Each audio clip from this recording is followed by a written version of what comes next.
Hello, I'm Grant, and welcome to Second Plate, a show that focuses on reusing ingredients and making use of ingredients you already have around your house.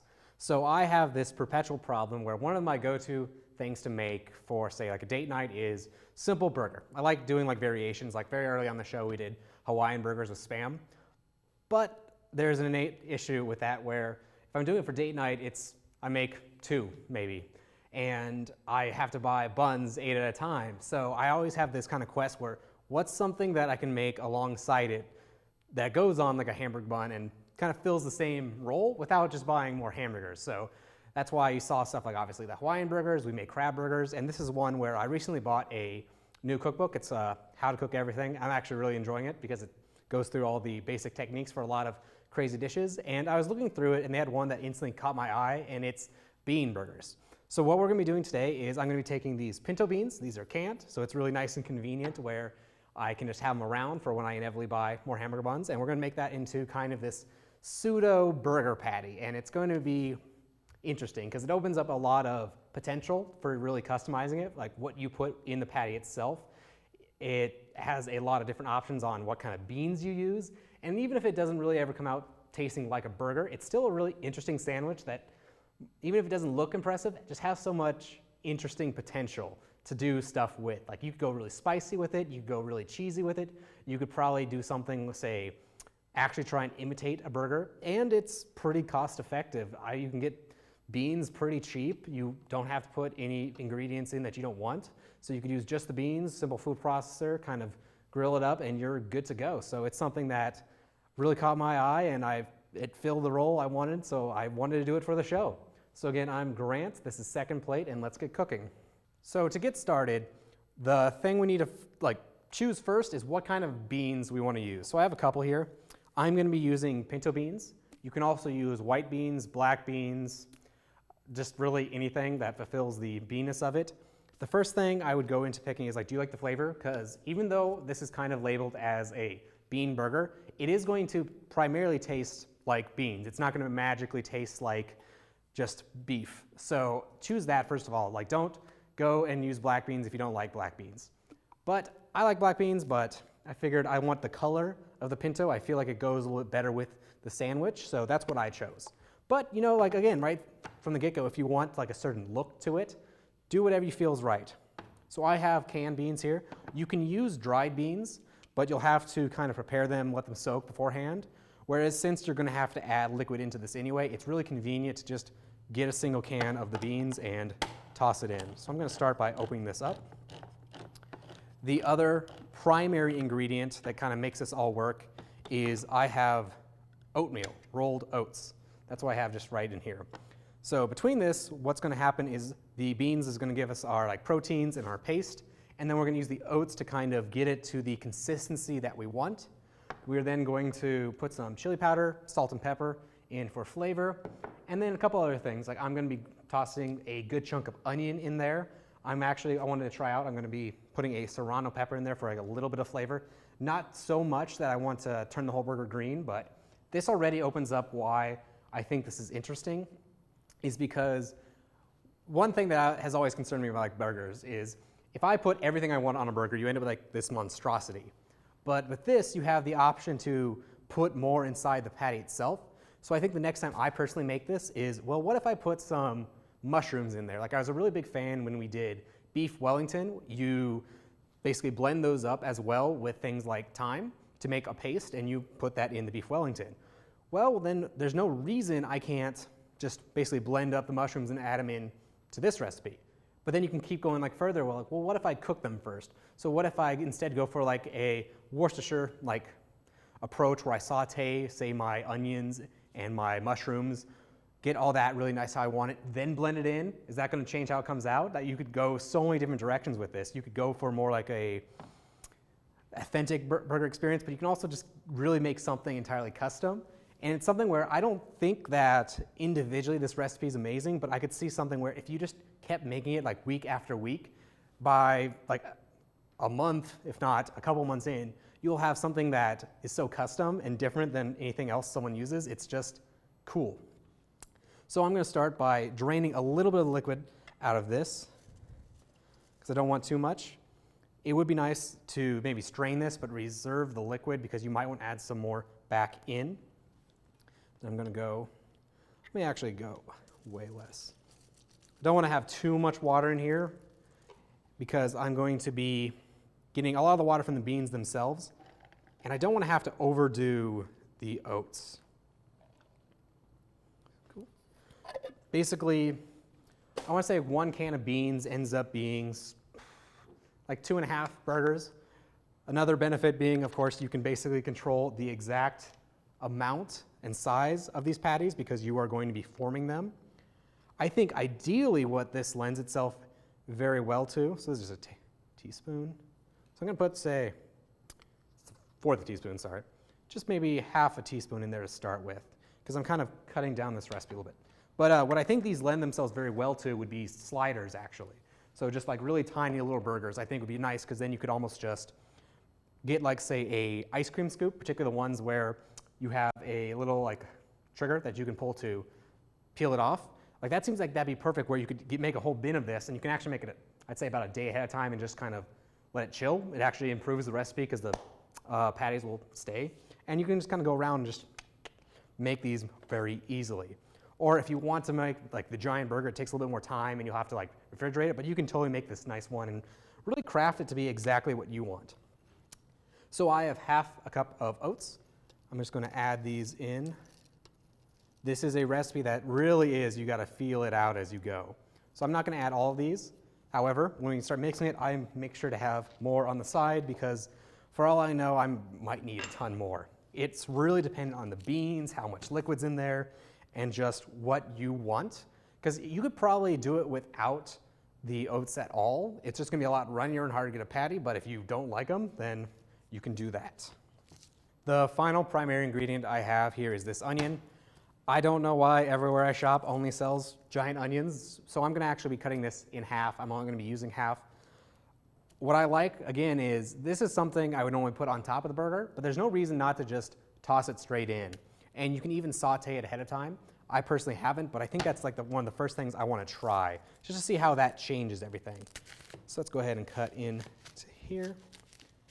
I just really have to cut this up enough that it can fit in the food processor, you know, because the food processor is going to be able to do the majority of the work, so don't worry too much about how you chop this thing up. And if you do want more actually on the burger, now's a good time to just kind of leave some out and then you can saute it while the main stuff is cooking. Let's put this over here. Going to chop. Probably about that much. I've gotten so much better at chopping onions from doing this show. It's something that I regret not learning much sooner. Okay, not too much, because again, we can always put more on, and being all veggies, having no meat, this is perfectly safe to taste at any point, so it's really a good thing to just kind of get something in and see how you like it, and then keep tasting it. The flavor doesn't change heavily when you cook it, it just kind of solidifies it and reduces it. So if you taste this and you like it, that's a good indicator that you are good to cook it. So I'm just going to go ahead and pulse this.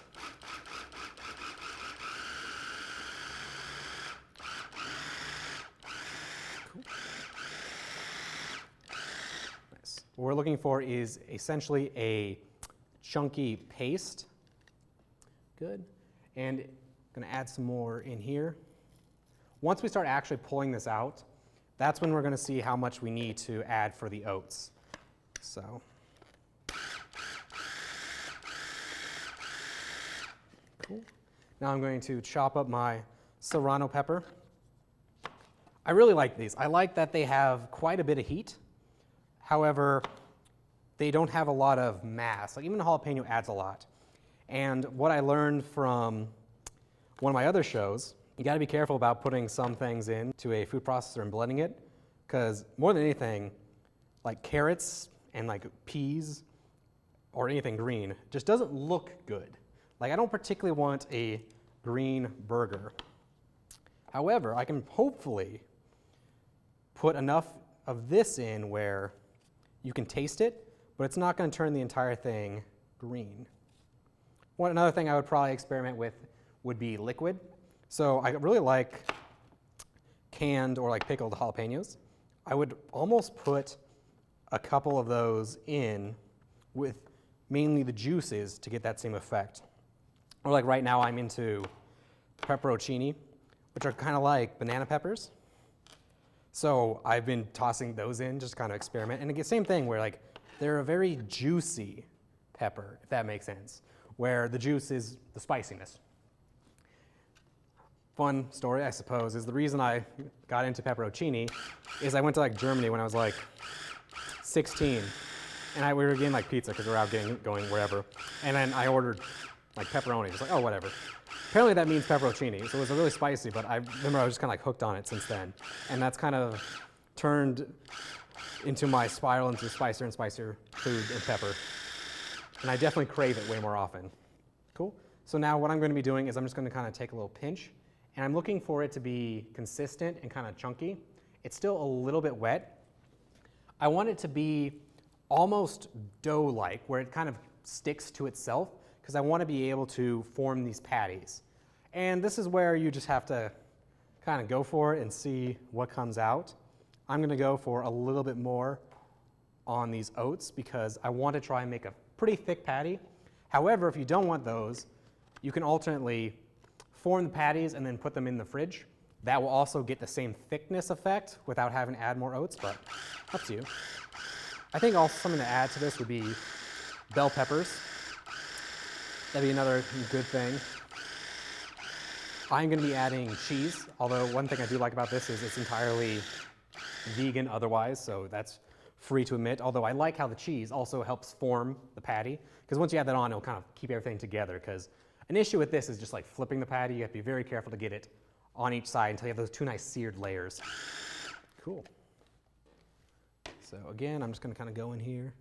Yeah, getting a little bit better. So I'm going to grab my ladle here, and I'm just going to be making patties, ideally maybe about, say like this big to fit my bun. And the way I'm going to be doing that is I'm going to be heating up some oil. It's important that you actually use oil because you want the outside to fry very quickly so you get that dense thin that makes it a patty and not just, I don't know, like a hardened soup. You don't want to like just bake it until there's no water and it just is a lump. You want the outside to fry. So the inside's still a little soft while you cook it, but the outside's a little bit more like a burger, you know, like a nice, well done on the outside. So I wouldn't call that out because like the first time I literally just sprayed down the pan with just some pan spray and you don't get that nice sizzle effect. So I just have some olive oil here. Going to put this in and then heat this up like so. Doesn't have to be super hot. Again, there's so many little things about this recipe that are just convenient. One of which being is since I just have like kind of this lumpy mass, you don't really need to guess if the oil's hot enough. You can just put a little bit on and be like, yeah, that came out. Because if you put just like say a little pinch on, then it will cook near instantly. And then you can also sample it, be like, man, I need to put more spices in. Cool. Got that. Going to go ahead and add my salt and pepper while that's heating up. Again, I want that to be hot by the time I put stuff on it. So that's why I kind of leave it. I leave myself stuff to do, basically, while that happens. But you can preheat it, not a big deal. Okay, mix this again. Awesome. And then some garlic. Again, I haven't experimented too much with this, but I really like the idea of taking some ingredients like the aromatics, I believe, as they're called. So like your garlic, your peppers, your onions, and pre-cooking them and just seeing how does that affect the flavor. And in particular, one thing to go back to the whole slider idea, if you were just making this for yourself and you really wanted to get good at it, there's nothing stopping you from, say, making one, going back to like your little mother batch, adjusting it, making this second little one, seeing how that comes out. Cool. It's a very flexible recipe that you really can't mess up. Awesome.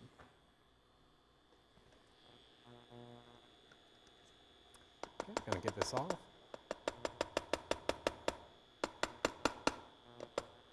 The other thing that's pretty nice about this is you're inevitably going to have leftovers, but it's just, because of what it is, it's so easy to kind of just put those in a Tupperware, and they're going to be perfectly fine as if you made them that day when you use it again. So while that continues to heat, I'm going to prep my sandwich. Got some tomatoes. You can use, I'd say, basically anything you would put on a normal burger.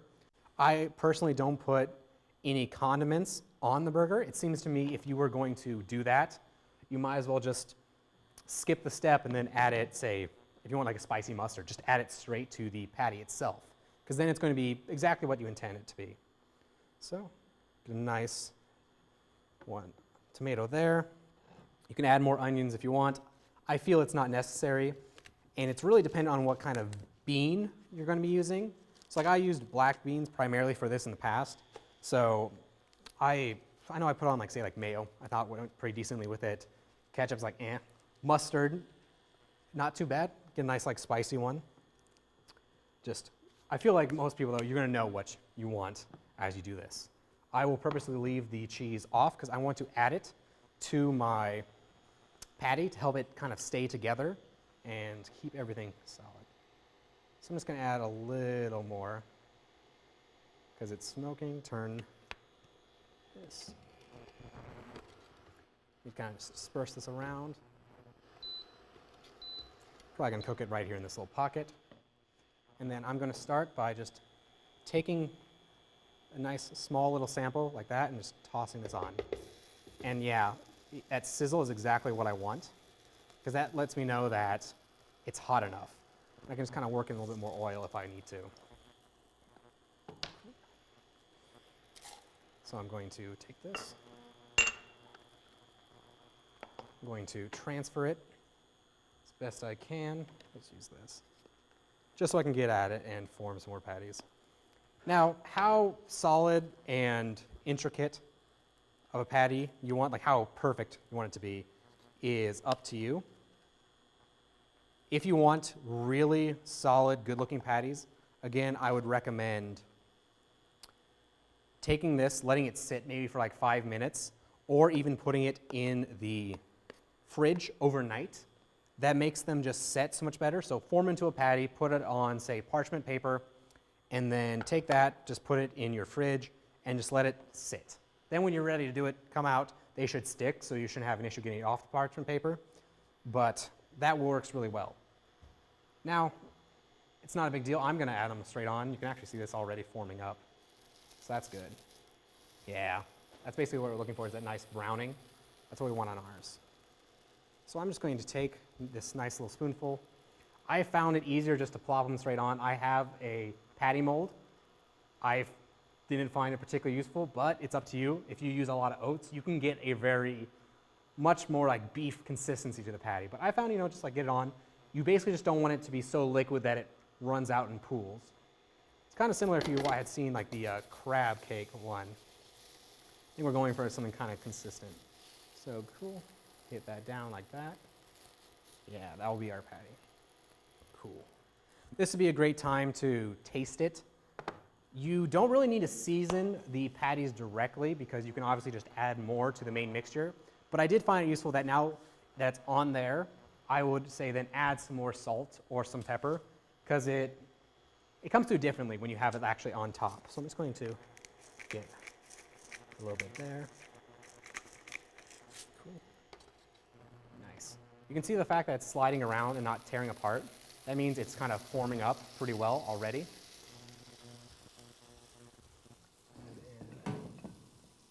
Grab this.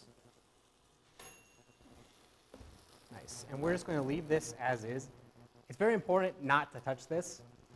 I worked with one cook, and she was always very adamant about it. Like, that's one of the biggest things for some foods is just don't touch it. So like let it sit. You can do little things, kind of get around. Like I might poke in here and see how it's forming. Basically seeing does it fold or not with this. But you don't want to be constantly flipping it over and over. You want to do one side fully and then the other side fully. You don't want to agitate it because as it forms, if it tears now, there's no easy way to kind of repair it. It's one of the reasons why I kind of leave myself leftovers or say go for the slider idea because then it's not kind of putting all your eggs in one basket if one falls apart, but it's up to you. I like having a lot of surface contact. That's why I go for almost a kind of like a smashed burger effect where it's really thin and wide. I feel like that just works a lot better with these, but you can go stack it higher. You'll need more time to let it kind of dehydrate. Peek under. Looks like it's a little hot for this one. Let's go and try and get it under. I'm gonna very gently just kind of agitate, get right under. It's kind of like flipping an omelet, basically. Yeah. There we go. I think one thing I've kind of theorized that would be a good addition to this is like breadcrumbs, just based on the fact that how well that went with, say, the crab burgers. Let me get this kind of in the oil. That'll help crisp it up. And that would help, I think, just keep consistency, improve the texture a little bit, give you a different option in addition to doing just the oats. Because I think the oats are fine and they give it that mass you're kind of looking for, that stickiness. But what I feel like it doesn't give you is the same kind of, I don't know, like tension and coarseness. Because the breadcrumbs, when you put them in, they'll like toast and change and get harder. Whereas the oats, they just kind of sit there, like mechanically they work, but I feel like breadcrumbs would work just a little bit better. And I have to say, honestly, not a very visually impressive dish. This is not something I would go and say order in a restaurant, although they would almost definitely do it better than I do. But it's something where it's very convenient for like a weeknight thing. So as you can see, you can cook it a couple different ways. This is one that's heavily in oil. It almost looks like I breaded it. Whereas this is a little bit more like less oil. You can tell why some of these are cooking pretty heavily, others are not. Might want to add a little bit more because basically I'm trying to wait for this to be fairly quickly done. It's still pretty soft in the center, which tells me I might need to flip it one more time, just because I would like it to be fairly done throughout. I think I let the oil cook a little bit too long. So let me just add some more. You don't have to use olive oil, it's just my go-to. Canola oil also works. I think that's something that's just entirely personal preference. So again, trying not to agitate too much, I'm going to attempt to flip it one more time. See how it's going? Yeah, that side's looking a lot better. I think it's important to call out, you need some kind of skillet to do this in. I think a cast iron skillet would work really well. Non-stick, also good. You cannot cook these on a grill because they will not be solid until after you cook them. So if you toss this straight on a grill, it's obviously just going to go straight through. Now, you can obviously improvise, probably get like an oven-safe pan, just toss it in there. But I think it's worth calling out. Now, as for doneness, this is your call, right? Because they're beans. You know, they were basically done when they came out of the can. And unless you do something crazy, like, I don't know, add an egg to it, I could see someone doing that, then you don't really need to worry about anything.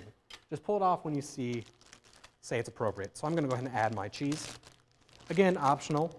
If you're going for a vegan recipe, don't add the cheese or do what you find appropriate. I do find it helps it stick all together. This is entirely personal preference. I like really sharp cheddar. That's just my thing. I'm not a huge fan of white cheeses on burgers. They're not bad, I like the almost bitterness of a sharp cheddar. I think goes well. Nice, so we can go ahead and pull that off and we're gonna add it to my burger. One thing I like trying to do is I wanna make sure that this sandwich is very flat, because you wanna be careful, like say if I put 2 tomatoes on, you'll get that little like kind of pyramid, and that like weak point can be enough to split the center of your burger and it'll kind of fall apart. So just something to be aware of. Like I like that form, making sure you just put that in extra detail so you don't lose your little sandwich at the last minute. So then we have our bean burger. All right, so now this is when you would add any sauces. Again, I don't think traditional burger condiments would work well for this, but if you had like some kind of like a custom sauce, like something you might have in other bean dishes, I think that's what you're looking more for than say a mustard or a ketchup. But I think I could easily see, say, a relish or pickles, because a little bit sweeter going with this. Although again, if you have anything you'd like to add, I'd almost recommend adding it straight to this. Just looking back again at the crab cake one, which is a very similar recipe to this, I think a sweet relish would go very well if you mixed it in, but it's a recipe where you just have to kind of feel it out, because you might love it one way with pinto beans, and then you're like, oh, I'm gonna make the same thing with black beans, and you're like, oh man, this is completely different. Or you could even just realize, man, I add no salt with these black beans because of the brand I buy, and I buy a different brand, I need to add a ton more in, or a ton of pepper. It just, you gotta kind of feel it out, but it's something where I heavily recommend giving it a try.